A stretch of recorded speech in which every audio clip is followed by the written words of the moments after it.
Suot ang napakaluwag at kupas niyang asul na uniforme at sakay ng kanyang motor. Nagpanggap si Eddie Barakel bilang isang MMDA enforcer.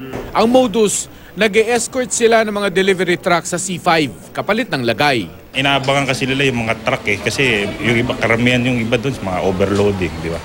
Ayan ang sinisilip ng mga law enforcers. O para hindi na maabala ba? Kasi nade-delay yung delivery nila ron pag nasisita pa sila. Nahuli si Eddie pero nakatakas ang nag-recruit daw sa kanyang isang Anthony Salinas na nakumpirma namang dating MMDA enforcer. Pagdating po namin dyan sa may C5, yung truck, yun, tapos sumakay po siya sa truck, sabi niya, sunod ka lang sa amin. Yung napasunod lang po kami. Yung mga delivery truck, Opo. magkano binibigay sa inyo ng truck? Hindi ko po alam sir kasi kagabi lang po talaga kagabi lang ako kasama Marami pa raw ibang gumagawa ng ganitong modus sa C5.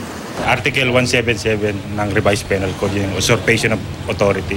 Dahil nagpapanggap siya ng public officer ng ating gobyerno, tapos may tinatago niya yung true identity niya.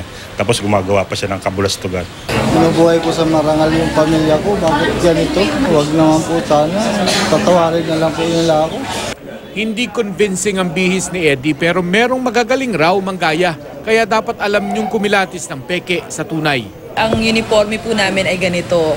Nakalagay po yung last name, initial, saang division po siya, saang department. Makikita niyo po na may ID, makikita niyo po yung bagong logo ng Traffic Discipline Office, makikita niyo pong naka-boots. Hindi po sapat yung uniforme, yung ID, yung itsura, kasi you can always copy it. Madali lang naman magpatahi at lahat pero you can always ask for the mission order. Mark Salazar, nakatutok, 24 oras.